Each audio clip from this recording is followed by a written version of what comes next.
1912 की सुबह एक ऐसा जहाज तैयार खड़ा था जिसकी चर्चा पूरे संसार में थी। लोग कैमरे उठाकर उसकी तस्वीरें ले रहे थे, जैसे किसी दैत्यकार सपने को कैद कर रहे हो। टाइटैनिक की ऊंचाई, उसकी चमक, उसकी विशालता हर किसी को हैरान कर रही थी। डेक पर कदम रखते ही हर चेहरे पर एक ही चमक थी, ये जहाज कभी नहीं डूबेगा।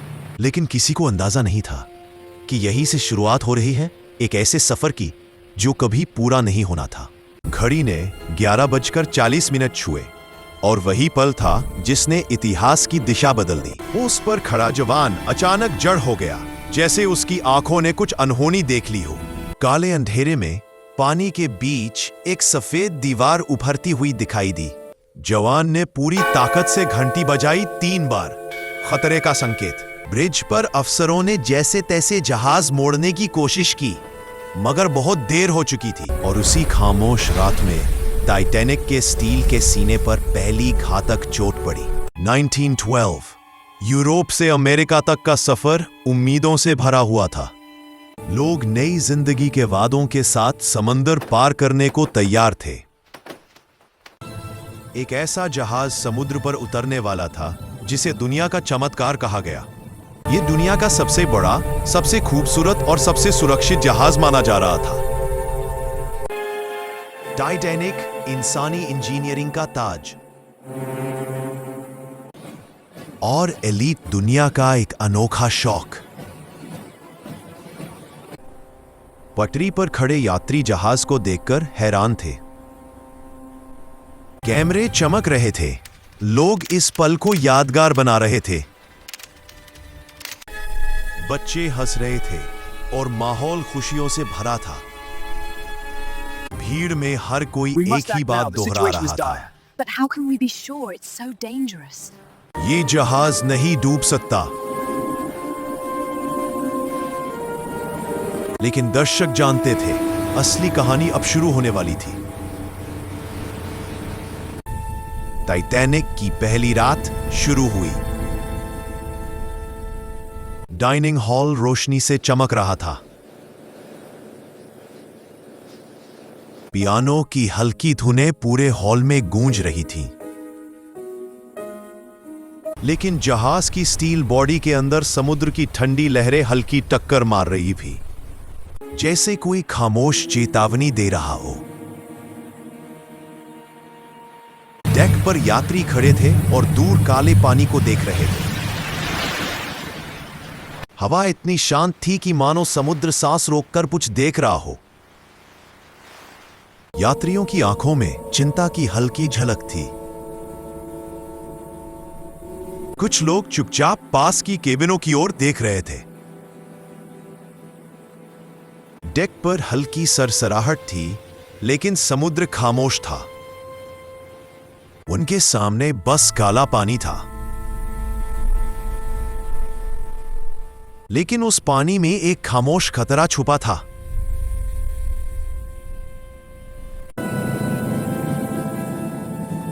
चौदह अप्रैल की रात थी। आकाश में एक भी बादल नहीं था। हवा में जरा सी भी हलचल नहीं।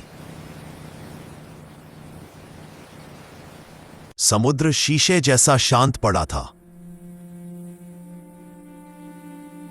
ओस पर 2 जवान चौकन्ने खड़े थे। उनकी आंखें दाईं बाईं लगातार घूम रही थी। लेकिन उसी चुप्पी ने कई जहाजों को पहले भी धोखा दिया था, क्योंकि इतनी शांत रात में आइसबर्ग दिखता नहीं। वह बस अचानक सामने आ जाता है। और यह वही रात थी। जहाज तेजी से आगे बढ़ रहा था, बिना जाने कि वो खामोश मौत की तरफ बढ़ चुका है। अलास्का और ग्रीनलैंड से लगातार वायरलेस संदेश आ रहे थे। हर संदेश में एक ही बात लिखी थी, आइसबर्ग आगे है।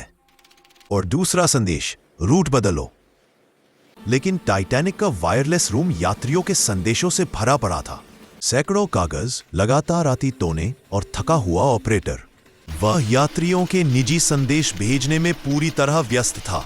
उसी दौरान एक और चेतावनी आई, लेकिन ऑपरेटर थक चुका था और उसने जवाब दिया, व्यस्त है, बाद में बताना।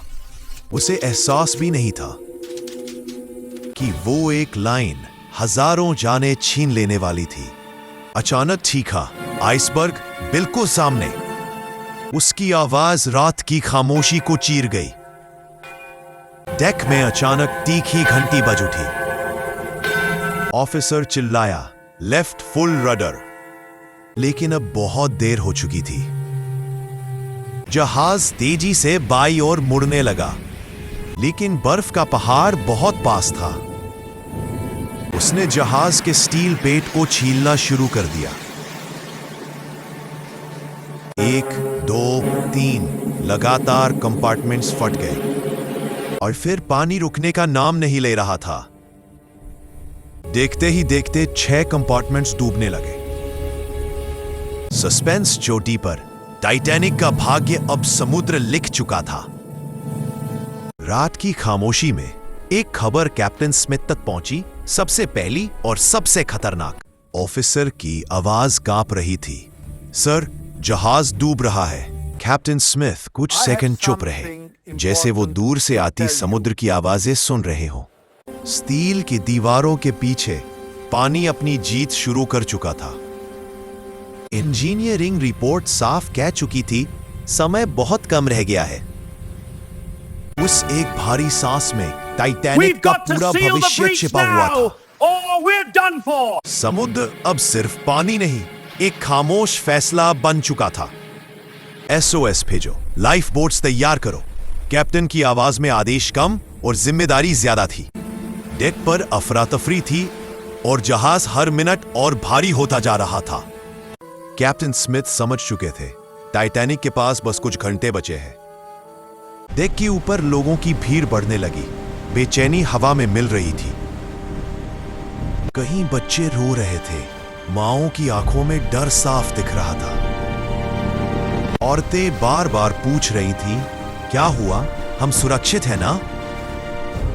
लेकिन नीचे इंजन रूम की सच्चाई कुछ और ही थी।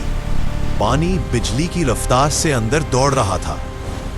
टाइटैनिक की हर धड़कन अब भारी और डरावनी होती जा रही थी। निचले हिस्सों में अंधेरा, पानी और एक ऐसी खामोशी थी जो सब कुछ बता रही थी। ऊपर संगीत चल रहा था, लोग संभलने की कोशिश में थे, लेकिन उस धुन के नीचे समुद्र मौत की गिनती कर रहा था। टाइटैनिक अब 2 दुनियाओं में बन चुका था। ऊपर उम्मीद, नीचे खत्म होती सांसें। टाइटैनिक पर सिर्फ आधे लोगों के लिए ही लाइफ बोट्स थी, और उस रात इन नंबरों ने ही हजारों की किस्मत तय कर दी। नियम गूंजा, पहले औरतें और बच्चे, लेकिन हकीकत उससे कहीं ज्यादा डरावनी थी। डर, धक्का मुक्की और अफरा तफरी ने इंसानियत की सारी परतें उतार दी थी। कई नावें खाली जगह लेकर नीचे भेज दी गई और कई लोग बस डेक पर खड़े रह गए, अपनी बारी का इंतजार करते हुए। किसी ने अपने बच्चों को हाथों से विदा किया, खुद पीछे रह गया। नावें दूर जा रही थीं, लेकिन डेक पर खड़े लोगों की उम्मीद वहीं जमी थी, और हर गुजरते मिनट के साथ बचे हुए लोगों की दुनिया सिकुड़ती जा रही थी। 2 बजे AM के बाद जहाज का आगे का हिस्सा पानी में गायब होने लगा। लोग घबराकर पीछे की ओर भागने लगे। कोई दुआ कर रहा था, कोई रो रहा था, और कोई बस चिल्ला रहा था बेतहाशा। लेकिन इसी अफरा तफरी में ऑर्केस्ट्रा आखिरी बार वही धुन बजा रहा था, Nearer my God to thee। समुद्र अब और ज्यादा ताकत से उसे नीचे खींच रहा था। एक शिकारी की तरह वो जहाज को निगलने पर तुला था, और टाइटैनिक अब बस आखिरी सांसें ले रहा था। वो बीच से टूटा, 2 हिस्सों में बंटकर। स्टील चिरने की भयानक आवाज पूरे समुद्र में गूंज उठी। वो कुछ सेकंड में ही अंधेरे समुद्र में खो गया। दूसरा हिस्सा यात्रियों से भरा, अभी। लेकिन हर सेकंड प्रेशर उसे फिर से तोड़ रहा था। यात्री चीखों में खोए उम्मीद पकड़ने की आखिरी कोशिश करते, और फिर आखिरकार दूसरा हिस्सा भी समुद्र के हवाले हो गया। जांचों ने कई वजहें बताई, तेज रफ्तार, चेतावनियां नजरअंदाज और बाइनोक्यूलर्स का ना होना। लाइफ बोट्स की कमी भी एक बड़ी वजह थी। लेकिन कुछ बातें आज भी रहस्य है। क्यों कैप्टन ने रफ्तार इतनी तेज रखी? क्यों चेतावनियों को हल्के में This is लिया the गया? forecast. All icebergs forecasted. और क्यों उस रात समुद्र इतना ज्यादा शांत था? इतिहास जवाबों से भरा पड़ा है। फिर भी टाइटैनिक का सच आज तक अधूरा लगता है। समुद्र ने बहुत कुछ छुपा रखा है, शायद हमेशा के लिए।